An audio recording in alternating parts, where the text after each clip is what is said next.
I'm Russell Gordon, the Instinct Cycling Coach, and I'd like to talk to you today a little bit about analysing your strengths and weaknesses as a cyclist. With the advent of affordable power meters and smart trainers, many cyclists now have access to power data.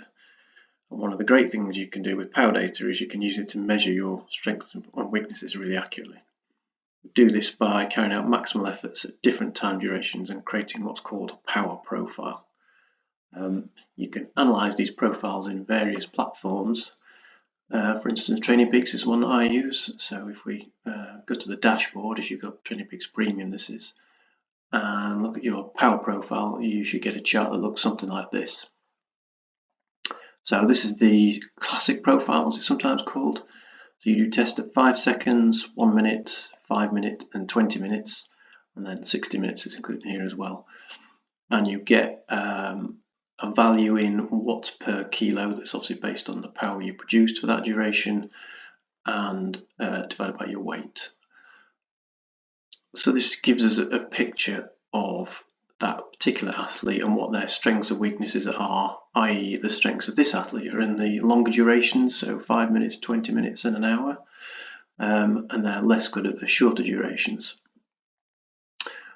What we can also do though is compare it with other athletes. So you have here along the left y-axis some comparisons with other athletes. So from fair to moderate right all the way up to world champion level.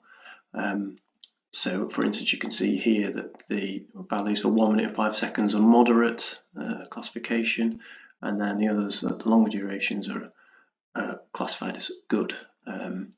It's not so important for most people, but it just gives you a bit of an idea really what you're good at and what you're less good at. The other chart that we have in TrainingPeaks is the power duration curve here. So if you look at that chart, it's the same data, but now we have a finer resolution. So now we've got data points from 5 seconds, 10 seconds, 12 seconds, 20 seconds, on all the way out to, in this case, 3 hours. So then you get this much finer resolution picture of the athlete you are today.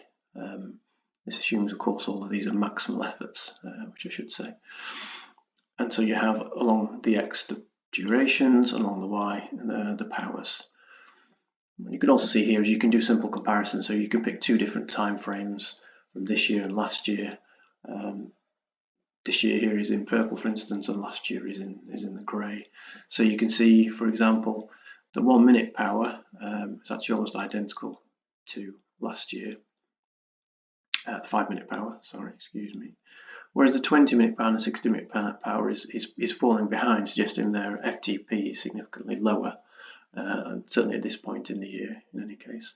And also their top end power is falling behind. Now there may be good reasons for that. Maybe they're not working on those areas at the moment. They've been focusing on VO2 max. I suggest that's probably what's happened here. That suggests they've made good progress in that area, and now it's time to move on to the next area of progression, which could well be the longer durations to improve their FTP and their longer aerobic powers.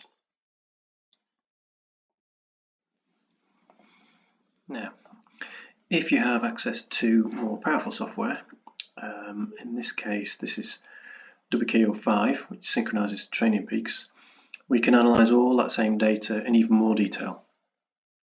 So this chart here again is a power duration curve, so the same basic principle.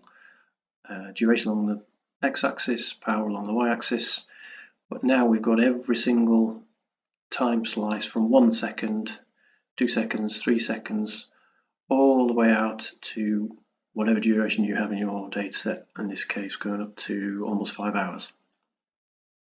So if you look at the yellow shaded area with the dashed line there, that's the accumulation of all the data and the curve that it produces. That means that we can now compare all of these different levels, performance levels, across any time range. So we can see not just the traditional 5 seconds, 1 minute, 5 minutes, 20 minutes. We can pick any data, any time slice that we want.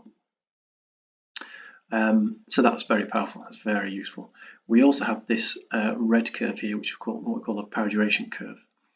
Now that's like an average, if you like, of all of this data.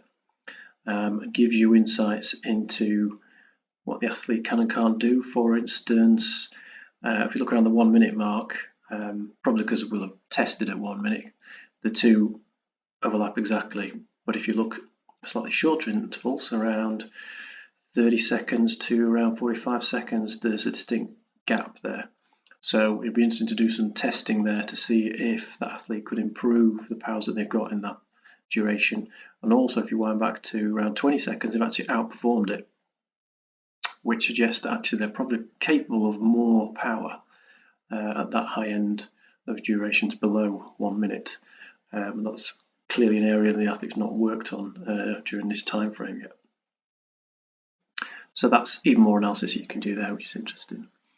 And then just one more chart that I think is very interesting. This is one of my favourite charts. It's the same data again and the same principle.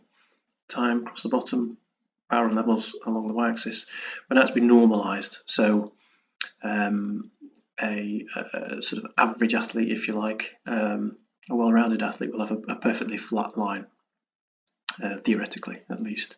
The data's been normalised. That's the first thing you can see, and then the second thing is it's actually been had an adjustment made to it to account for age, which means the levels are now changed relative to the age of the athlete. And because this is a masters athlete, you can now see that actually durations from around 2 minutes out to just about an hour, they're actually got a performance level of 5, which is excellent. Okay, and it's only in those shorter durations below 2 minutes they fall into the level 4, very good, although still clearly very good. And the most important part really for anybody is to look at what's your greatest limiter. So in this case it's 32 seconds.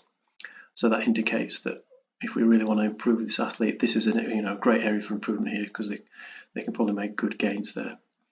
And it's just a nice easy way of seeing where your strengths and weaknesses are. It's one of my